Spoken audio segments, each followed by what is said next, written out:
The alarm broke through the quiet of Outpost Kavarian 7 like a crack of thunder. Warcast Admiral Threnzik stopped mid-stride in the command center, his three eyes narrowing at the red lights flashing across every display. Around him, junior officers scrambled to their stations, their movements quick and practiced. "Report," he commanded, his voice cutting through the noise. Intelligence Director Salveth approached, her data tablet glowing with urgent information. "Admiral, we have confirmation. The unknown vessel has been detected again. Same energy signature as before." Threnzik felt his chest tighten. 3 cycles ago, everything had been normal. The Drell Empire controlled this sector of space as it had for thousands of years. Their territory stretched across hundreds of star systems. Their fleet was unmatched, and their military doctrine had been perfected over 40 millennia. They had conquered 2,000 different species. They knew every threat, every technology, every possible enemy. Then the vessel appeared. It came from nowhere, from a region of space marked as dead and uninhabitable. No hails, no warnings, no identification signals. Just a small ship, barely the size of a frigate, moving through Drell space like it owned the stars. When 2 patrol craft moved to intercept, the vessel disabled them both in seconds. Not destroyed, disabled. The crews were unharmed, but their ships floated dead in space, every system shut down. That was the first unsettling detail. The Drell Empire did not show mercy. Mercy was weakness. Yet this unknown vessel had shown restraint. Why? "Show me the data," Threnzik said, moving to the central display. Salveth pulled up the readings. The vessel's energy signature filled the screen in lines of angry red. "We ran it through every database. 40,000 years of Imperial records, 2,000 conquered species, every known ship design, every propulsion system, every weapons configuration." She paused, her expression grim. "Nothing matches, not even close." "That's impossible," Threnzik muttered. "There's more, Admiral." Salveth expanded the display. "The acceleration curve. Look at this." Threnzik studied the numbers and felt a chill run down his spine. The vessel had accelerated from a dead stop to 0.8 light speed in under 30 seconds. Then it had stopped just as quickly, as if the laws of physics were merely suggestions. No crew could survive those forces. The gravitational pressure would turn any living being into paste against the walls. "We need to capture it," Threnzik said, "or destroy it. Either way, we need answers." "The High Council has authorized a pursuit fleet," Salveth confirmed. 3 capital ships, 12 interceptors, full weapons loadout. "You have command, Admiral." Threnzik nodded. It was a strong force, more than enough to handle any known threat. The capital ships alone could level a planet. The interceptors were the fastest vessels in the Imperial fleet, capable of running down anything that moved. They had never failed. But as Threnzik walked toward the docking bay, doubt gnawed at him. This vessel was different. It had appeared from nowhere, moved like nothing they had ever seen, and shown mercy when it should have destroyed. What kind of enemy showed mercy? The pursuit fleet launched within the hour. 3 massive capital ships, each one a kilometer long, bristling with weapons and shields. Behind them came 12 interceptors, sleek and deadly, their pilots handpicked from the Warcast elite. They moved in perfect formation, a display of imperial power that had brought entire civilizations to their knees. Threnzik stood on the bridge of his flagship, the Eternal Fang, and watched the stars slip past. The ship's AI calculated the unknown vessel's trajectory and predicted its most likely position. The fleet adjusted course, moving at maximum speed toward the intercept point. 6 hours to intercept, the navigation officer reported. 6 hours. Threnzik spent them reviewing tactical scenarios with his officers. They studied every piece of data from the previous encounters. The vessel's speed, its maneuvers, the way it had disabled the patrol craft without destroying them. They built response plans for every possibility. Engineer Cast Morphic joined the discussion, his tentacles tapping nervously on his data pad. The technology required for that acceleration curve. "Admiral, I don't think it's possible. Not with any physics we understand." "Then their physics are different," Threnzik replied. "Find out how." When the fleet finally arrived at the predicted coordinates, the scanners showed nothing. Empty space, cold and dark. Threnzik felt a moment of frustration. Had the vessel escaped? Had their calculations been wrong? Then Salveth spoke, her voice tight with tension. "Admiral, contacts. Single vessel at Lagrange Point 7. The main display updated. There it was, sitting perfectly still in the gravitational sweet spot between two gas giants. The unknown vessel. Small, dark, and somehow menacing despite its size. "It's waiting," Morphic said, his voice barely above a whisper. "It knew we were coming." Threnzik stared at the display. The engineer was right. The vessel hadn't fled. It hadn't hidden. It had positioned itself exactly where they would find it, as if it wanted to be caught. As if this entire chase had been planned. "Battle stations," Threnzik ordered. "All weapon systems online. Shields to maximum. Interceptors, spread out and surround the target. If it moves, I want everyone ready." The fleet moved into position with practiced efficiency. The three capital ships formed a triangle around the unknown vessel, their weapons locked and ready. The interceptors spread out in a wide net, cutting off every escape route. The unknown vessel didn't move. It sat there in the darkness of space, silent and still, like a predator watching its prey. Threnzik felt sweat forming on his brow. Something about this felt wrong. Everything about it felt wrong. "Admiral," the communications officer called out. "Should we attempt to hail them?" Threnzik nodded slowly. "Open all channels. Broadcast in every known language. I want to know who they are and what they want in our space." As the communications officer prepared the transmission, Salveth moved closer to Threnzik. "Admiral, if they refuse to respond, what are your orders?" Threnzik looked at the small vessel on his screen. So tiny compared to his massive fleet, so insignificant. Yet somehow he knew it was anything but insignificant. "If they don't respond," he said quietly, "then we find out how strong their shields really are." The transmission went out in 847 different languages, ancient tongues from conquered worlds, dialects from species long extinct, mathematical sequences, musical patterns, even basic pictograms. The Jrel Empire had perfected the art of communication over 40,000 years. They could speak to anyone, anywhere. The unknown vessel remained silent. Threnzik watched the chronometer. 1 minute passed, then 2. The fleet held position, weapons charged and ready. The silence stretched, becoming almost unbearable. Then the communications console lit up. "Admiral, we're receiving a transmission," the officer said, her voice showing surprise. "Audio only. It's coming in on the high command frequency." Threnzik felt his blood run cold. The high command frequency was classified at the highest level. Only flag officers and the Emperor himself had access to those codes. How could an unknown vessel possibly know them? "Put it through," he ordered. The voice that came through the speakers was clear, calm, and speaking perfect Jrel high command dialect. Not the common trade language that most aliens learned, not the simplified grammar used for diplomacy. The actual military command language with all its subtle nuances and formal structure. "This is the TCS Defiant, representing the Terran Coalition. You have entered our observation zone. We request that you stand down and maintain your current position." The bridge fell silent. Every officer stared at the communications console as if it had spoken in tongues. Terran Coalition? No one had ever heard of them. And what did they mean by observation zone? This was Jrel space, claimed and controlled for thousands of years. Threnzik found his voice. "This is Warcast Admiral Threnzik of the Jrel Empire. You are in violation of Imperial law. Identify yourself immediately and prepare to be boarded. Failure to comply will result in your destruction." There was a pause. When the voice responded, it carried a hint of something that might have been amusement. "We are aware of Imperial law, Admiral Threnzik. We have observed your expansion into this sector for 40 standard years. We are not in violation of anything. You are in our observation zone." 40 years? Threnzik exchanged glances with Salveth. If this Terran coalition had been watching them for 40 years, why had they never detected them?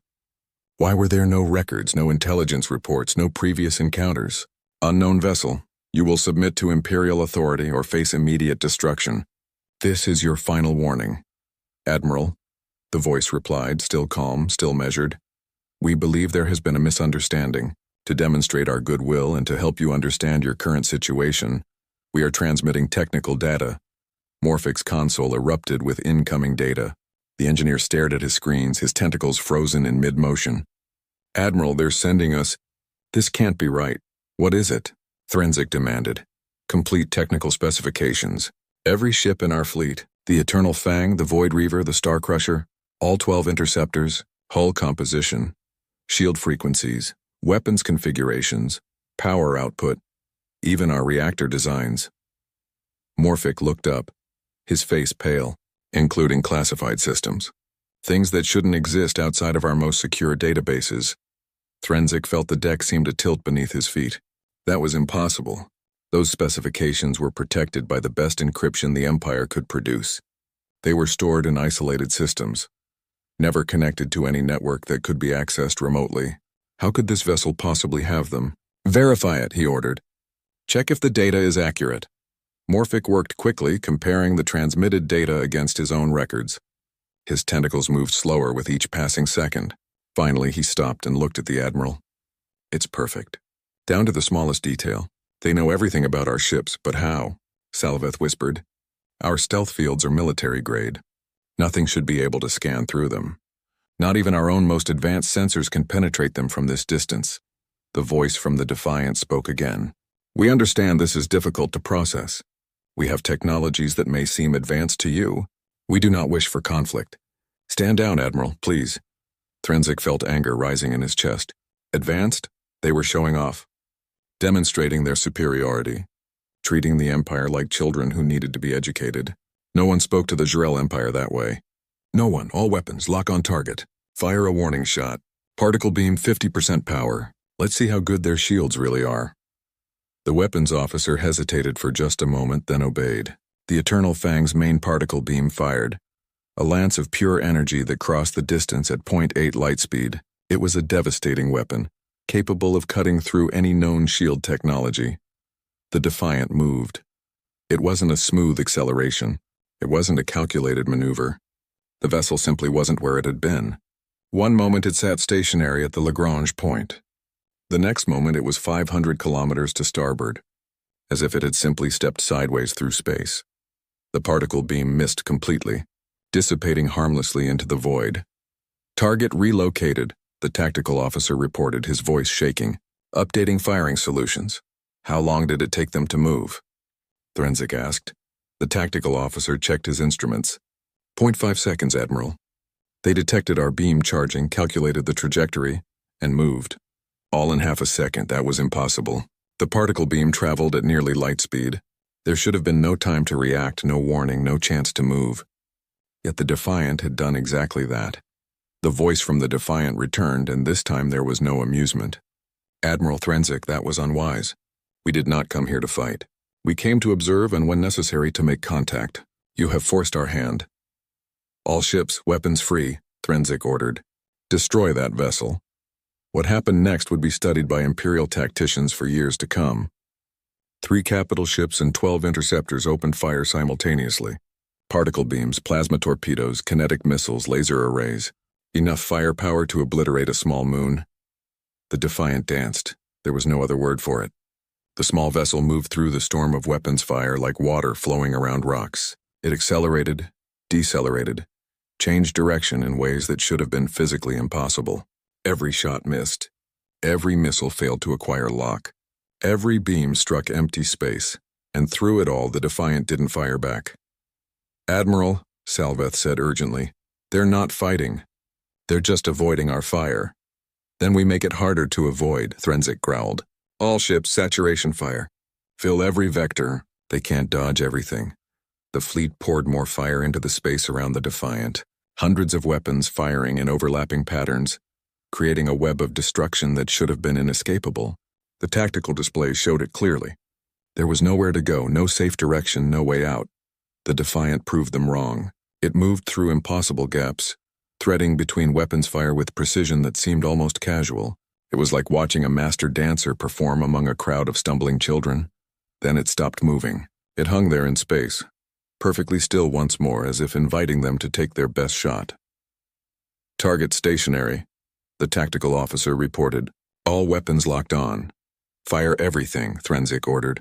Now, the Defiant vanished. Not moved, not dodged, vanished. One moment it was there locked in targeting. The next moment sensors showed nothing. No energy signature, no mass reading, no trace that it had ever existed. Threnzik felt his chest tighten. Scan all frequencies. Wide spectrum. Find that ship. Admiral, the sensor officer said, his voice barely steady. Contact. It's behind us. Between our 3 capital ships, the display updated. The Defiant now sat at the exact center of their formation, surrounded by the Empire's finest warships. In a position where a single mistake would be fatal, where there was no room to maneuver, no space to dodge, and from that impossible position the voice spoke again. We did not want this, Admiral, but you have left us no choice. Stand down, or we will be forced to demonstrate exactly why that would be in your best interest. The Defiant began moving again, but this time it was different. This time it wasn't avoiding. It was acting. The first interceptor lost power in an instant. Its engines went dark, its weapons system shut down, and it drifted forward on momentum alone. No explosion, no damage to the hull, just a complete systems failure. Interceptor 7 reports total power loss, the communications officer called out. Crew is alive, but all systems are offline. Before Threnzik could respond, another interceptor went dark. Then another. The Defiant moved between them like a ghost, too fast for weapons lock, too precise for area saturation. Each time it passed near one of their ships, that ship simply stopped working. What are they doing? Salveth demanded. How are they disabling our ships without any visible weapons fire? Morphic was studying his instruments with growing horror. I'm detecting some kind of electromagnetic pulse, but it's targeted. Precise. It's hitting our ship's most vulnerable systems with surgical accuracy. They're not destroying anything. They're just turning us off. The Eternal Fang shuddered as the Defiant passed within 100 meters of its hull. Threnzik gripped his command chair as warning lights flashed across every console. For a moment, he thought they were about to lose power too. Then the light stabilized and the Defiant moved on. They had been spared. The human vessel could have disabled the flagship just as easily as the interceptors, but it had chosen not to. It was sending a message. We can destroy you whenever we want. We're choosing not to. All capital ships focus fire on that vessel, Threnzik ordered. Everything we have. The 3 capital ships opened up with their main weapons. The space around the Defiant lit up with energy beams and explosive rounds. The tactical display showed perfect convergence. There was no escape. The Defiant executed a maneuver that made Morphic's eyes go wide. It turned 90 degrees on its axis in a fraction of a second, then accelerated straight up relative to the fleet's position. The G-forces involved should have liquefied any crew inside. The stress on the hull should have torn the ship apart. Instead, the vessel moved smoothly, elegantly, as if gravity was just a suggestion it could ignore. All 3 capital ships' attacks missed their target, and one plasma torpedo from the Void Reaver nearly hit the Star Crusher instead. Cease fire. Cease fire, Threnzik shouted. We're going to hit each other. The weapons fell silent. The Defiant stopped moving and held position above the fleet, looking down on them like a predator studying its prey. 8 of their 12 interceptors were now drifting powerless. The capital ships were intact but rattled. Not a single shot had landed on target. Salveth moved to Threnzik's side, her voice low. Admiral, their reaction times. It's not possible. They're moving before we fire. It's like they know what we're going to do before we do it. Maybe they do, Morphic added, not looking up from his console. I've been analyzing their movement patterns. There's a consistency to their dodges. They're not reacting to our weapons after we fire. They're predicting our firing solutions and moving before the trigger is pulled. That's impossible, Threnzik said, but his voice lacked conviction. So is everything else they've done, Morphic replied.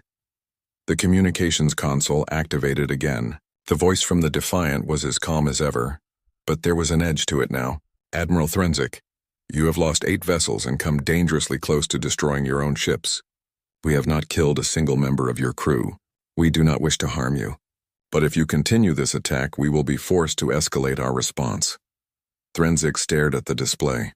The Defiant hung there in space, still and waiting. Small, insignificant in size, but undeniably dangerous. More dangerous than anything the Empire had ever encountered. What if we use the planet killers? He asked quietly. Salveth looked at him with alarm. Admiral, those weapons are reserved for planetary bombardment. They're not meant for ship-to-ship combat. The energy release could damage our own vessels. I know what they're meant for, Threnzik snapped. But nothing else is working. If we can't disable them, we destroy them. Authorization code Threnzik 77 Alpha. Unlock planet killer weapons. The weapons officer entered the codes with shaking hands. Planet killers armed, Admiral. Targeting solution locked. On your command. Threnzik opened his mouth to give the order. Before the words could leave his lips, his console lit up with an incoming transmission. Not audio this time. Data. Massive amounts of data flooding their systems. What is this? He demanded. Morphic's tentacles flew across his console. It's files. Historical files. Images, videos, documents. They're coming from the Defiant. Put it on screen, Threnzik ordered. The main display flickered and changed. Images appeared, battles, thousands of them. Cities burning, ships exploding, planets scarred by weapons fire. The scale of destruction was horrifying. These weren't border skirmishes or regional conflicts. These were wars of extinction. What are we looking at? Salveth whispered. The voice from the Defiant answered. Human history, Admiral. 40,000 years of your Empire's existence. We've had roughly 10,000 years of recorded conflict. These are our wars. Wars between nations, between ideologies, between religions. Wars over resources, over territory, over ideas. We are very, very good at war. The images kept coming. Weapons of increasing sophistication. Nuclear explosions. Chemical warfare. Biological weapons. Orbital bombardments. Things that made even Drell military technology look primitive. You want to use your planet killers, Admiral. We understand. We've used similar weapons ourselves. Many times. Against our own people. Against our own planet. Do you know what happens when a species becomes too good at killing? Do you know what happens when every conflict escalates to total destruction? The images showed devastated landscapes, cities reduced to glass, continents scarred by craters, entire populations gone, then something else. Rebuilding. Slowly, carefully, humanity putting itself back together. Eventually you learn, or you die. We almost chose death. We came very, very close to extinction, but we learned. We unified. We stopped fighting each other and started working together. Not because we became peaceful, but because we understood the cost of not being peaceful. Threnzik stared at the images. The Drell Empire had conquered through overwhelming force. They were efficient, ruthless, and effective. But this was different. This was savagery on a scale he had never imagined. These humans had turned that savagery on themselves, survived it, and emerged unified. Admiral, the voice continued, you're preparing to fire weapons that can destroy planets. We have similar weapons, better ones. But we don't use them anymore. Not because we can't, because we know where that path leads. Your point? Threnzik asked, his voice harsh. Our point is this. You've been the strongest power in this region of space for 40,000 years. You've never met anyone who could challenge you. You've never had to think about restraint or mercy or consequences. We have. We've walked the path you're on. We know where it goes. The images stopped. The display returned to normal, showing just the Defiant hanging in space. The voice spoke one more time, calm but firm. Stand down, Admiral. Not because you have to, but because you should. We're offering you a choice. Take it. Threnzik looked at his officers. Salveth's face was pale. Morphic's tentacles hung limply at his sides. The weapons officer had his hand frozen over the firing controls. They had entered this battle confident, superior, ready to crush any resistance. Now they stood in the wreckage of that confidence, facing an enemy that could have destroyed them at any moment but chose not to. An enemy that showed mercy not as weakness but as strength. And the terrifying thing, the thing that made Threnzik's blood run cold, was the realization that the humans were right. They did know where this path led. They had walked it. They had survived it. The question was, would the Drell Empire be wise enough to listen? All ships, Threnzik said quietly. Cease fire. Maintain defensive positions only. No aggressive actions. He paused, then added, disarm planet killers.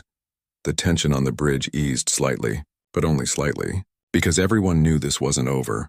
This was just the beginning. 20 hours passed in tense silence. The Defiant maintained its position. The Drell fleet kept their weapons powered but not aimed. Ships collected the disabled interceptors. Crews waited nervously for whatever would come next. Threnzik spent those hours in his ready room, studying everything they knew about the humans. Which wasn't much. A species called Terrans from something called the Terran Coalition. They claimed to have been watching the Empire for 40 years. They possessed technology that made Drell military power look like children's toys. And most importantly, they didn't want to fight. That last point bothered him the most. In 40,000 years of Imperial history, superior force always led to conquest. You didn't develop better weapons to watch others. You developed them to dominate. But these humans were different. They had shown they could destroy the fleet easily, yet they chose restraint. The comm signal came through at the start of the 21st hour. The voice he had come to know spoke with careful formality. Admiral Threnzik, this is Commander Elena Vasquez of the TCS Defiant. I would like to request a face-to-face meeting. I will come to your vessel, alone and unarmed. Will you accept this proposal? Salveth immediately protested. Admiral, this could be a trick. Some kind of infiltration or sabotage. If they wanted to destroy us, they already would have, Threnzik replied. Besides, I want to see what these humans look like. He activated his comm. Commander Vasquez, your request is accepted. You may dock in our main hangar bay. Come alone as promised. Understood, Admiral. Arriving in 10 minutes. Threnzik assembled a security detail and made his way to the hangar. The massive bay was normally busy with fighter craft and supply shuttles. Now it was empty except for a dozen heavily armed guards and Salveth standing beside him. The Defiant approached smoothly, its small form barely larger than a standard shuttle. It landed without sound, settling onto the deck with what seemed like impossible gentleness for something made of metal and technology. A hatch opened on the side and a figure stepped out. Commander Elena Vasquez was smaller than Threnzik expected. Humans, it seemed, were not physically impressive. She stood perhaps 2 meters tall, covered in a white pressure suit with a clear helmet. Her skin was darker than Drell coloring, her hair black and pulled back. But it was her eyes that caught his attention. Dark and sharp, they took in everything with an intelligence that made him uncomfortable. She removed her helmet and breathed the ship's air without hesitation.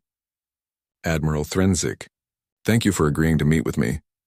Her Drell was perfect, spoken with the same command dialect she had used over communications. Commander Vasquez, you speak our language well for someone from an unknown species. She smiled slightly. We've had 40 years to study your culture, Admiral. Languages, customs, military protocols, political structures.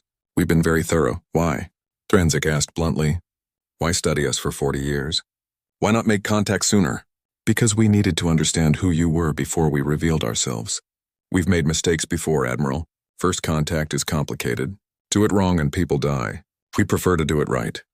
She walked forward calmly, her movements easy despite being surrounded by armed guards.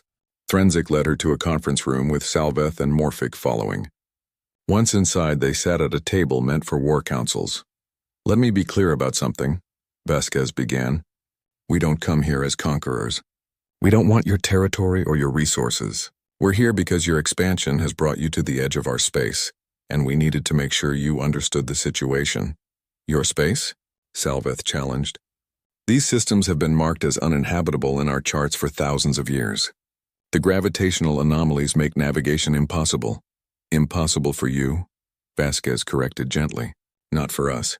Those gravitational anomalies you avoid, we use them. They're the foundation of our faster-than-light travel system. What you see as dangerous, we see as highways. Morphic leaned forward, his engineering mind engaged. You're using gravitational manipulation for FTL travel? But the energy requirements would be massive. The calculations alone would require computational power beyond anything we have. Which brings us to humanity's first advantage, Vasquez said. We evolved on a death world, Engineer Morphic. Our planet has gravity 2.5 times what you consider standard. Higher radiation levels, more extreme weather, predators that could hunt and kill us easily. We survived by becoming adaptable and intelligent. She stood and removed her pressure suit jacket. Underneath was a simple uniform, but when she moved, Threnzik could see the muscle definition. For her size, she was incredibly strong. Your ships pull 3, maybe 4 gravities during combat maneuvers. My people train at 8. Your pilots black out at forces that we consider routine. That's not because we're better warriors. It's because our bodies had to adapt to survive on our world. That explains the impossible maneuvers, Morphic said quietly. The G-forces that should have killed you. They're normal for your species. Our second advantage is our neural interfaces, Vasquez continued. We don't fly our ships manually. We think and they respond. My mind is directly connected to the Defiance systems through AI-assisted neural links. When you targeted us, I knew before your weapons fired because I was monitoring your ship's power fluctuations in real time. Reaction time becomes prediction time. Threnzik felt cold understanding settle over him.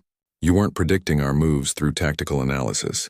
You were watching our ships prepare to fire and moving before we could pull the trigger. Exactly. It's not magic, Admiral. It's technology and biology working together. You mentioned 3 advantages, Salaveth said. What's the third? Vasquez sat back down, her expression serious. Unity. The Zrel Empire has conquered 2,000 species.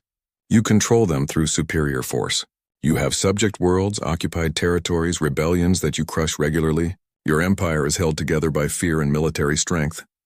She paused, choosing her words carefully. Humanity nearly destroyed itself in global war. We came within days of complete extinction. Nuclear weapons, biological warfare, chemical weapons. We threw everything we had at each other. And when the dust settled and we saw what we had done, we made a choice. Never again. We unified not because someone conquered everyone else. We unified because we understood that our survival depended on cooperation. Every human serves by choice. Every ship in our fleet is crewed by volunteers. Every world in the Terran Coalition joined because they wanted to, not because we forced them. That sounds weak, Threnzik said. Does it? Vasquez challenged. Your soldiers fight because they must. Mine fight because they believe in what we're protecting. Your officers obey out of fear of consequences. Mine follow orders because they trust their commanders. Your empire is strong, Admiral, but it's brittle. One major defeat, one successful rebellion, and the cracks start to show. She pulled out a small data device and placed it on the table. But we're not here to lecture you about political philosophy. We're here to establish boundaries and offer something you may not have considered. Which is? Salaveth asked. Partnership, trade, knowledge exchange.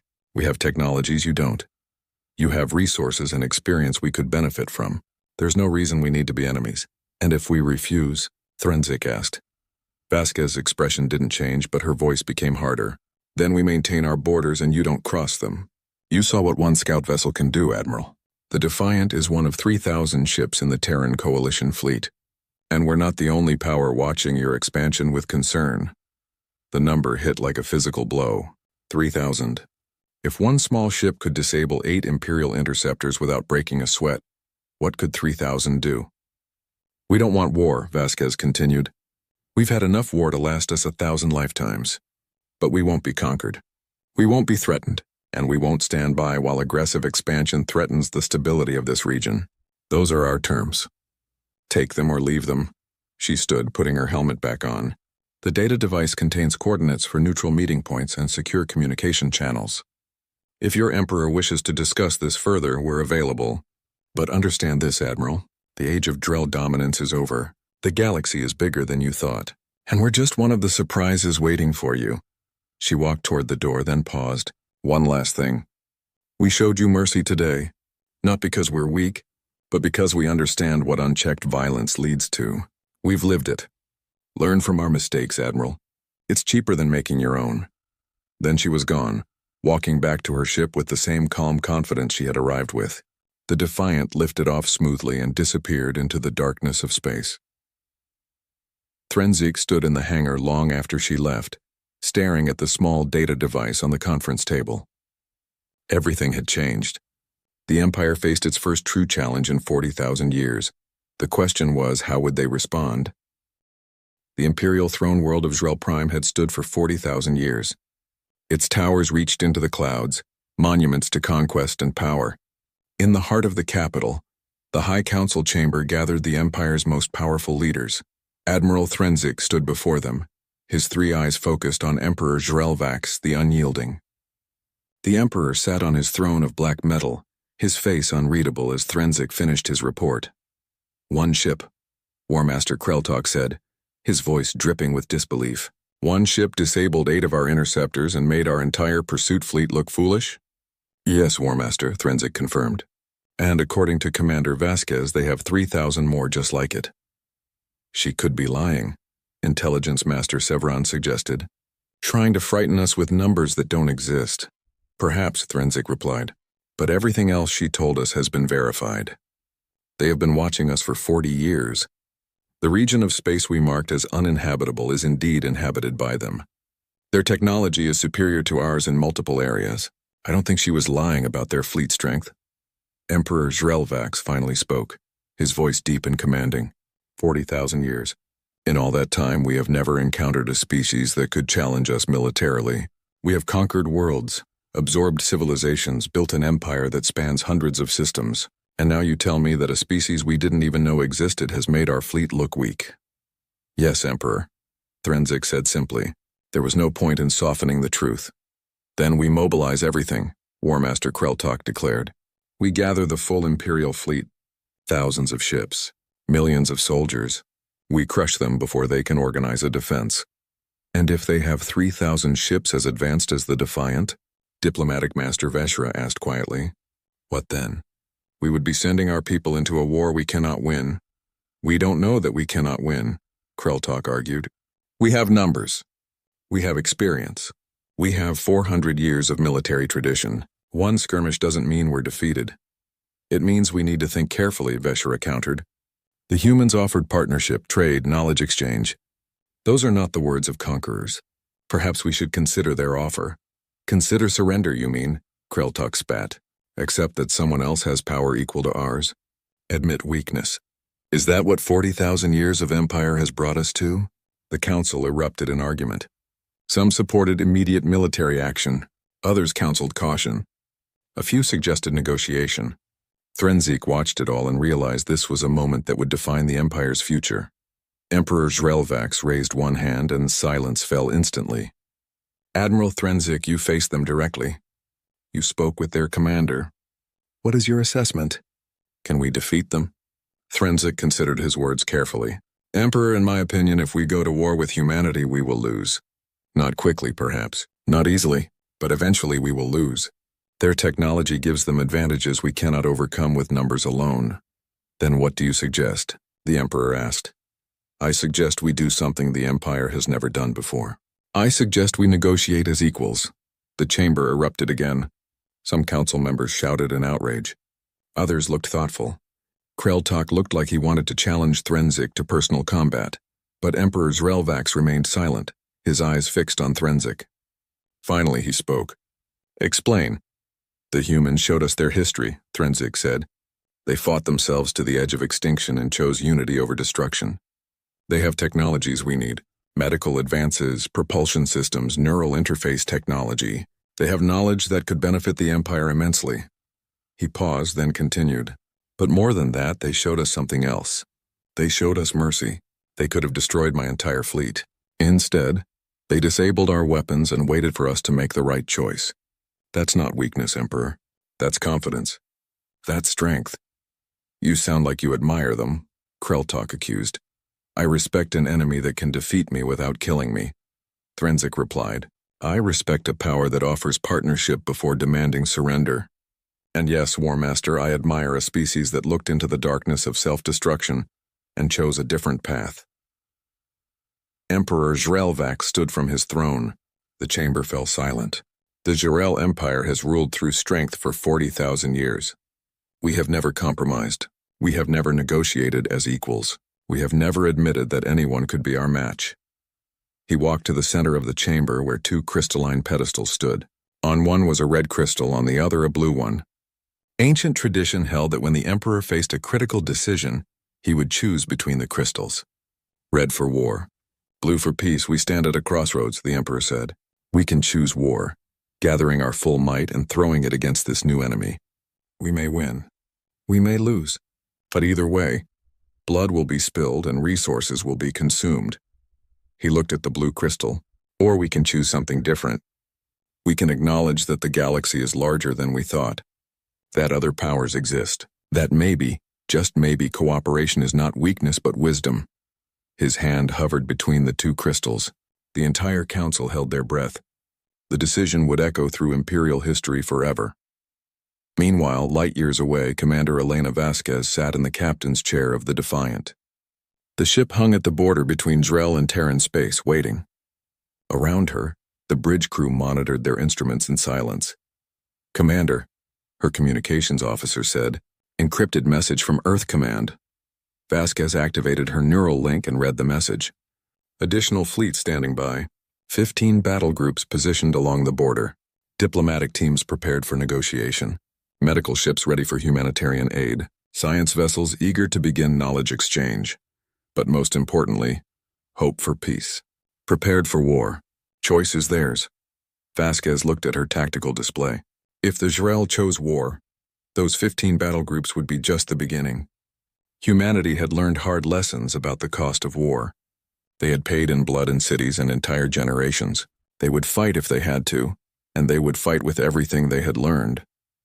But they desperately hoped they wouldn't have to. "All stations, maintain readiness," Vasquez ordered. "No aggressive actions. We wait for their response." On Jrel Prime, Emperor Jrel Vax the Unyielding stood before the two crystals. His hand moved slowly, deliberately. The entire Empire's future hung on this single choice. Red meant war. Red meant holding on to tradition, onto the old ways of conquest and domination. Red meant pride and possibly destruction. Blue meant change. Blue meant admitting the galaxy was bigger than they had known. Blue meant partnership with a species that had shown them mercy. Blue meant stepping into an uncertain future. The Emperor's fingers touched one of the crystals. His decision was made. Back on the Defiant, Vasquez's communications officer suddenly straightened. "Commander, we're receiving a transmission. It's from Jrel Prime, direct from the Imperial Palace." "Put it through," Vasquez ordered, her heart rate increasing slightly. A voice came through, speaking perfect standard English. "This is Emperor Jrel Vax of the Jrel Empire.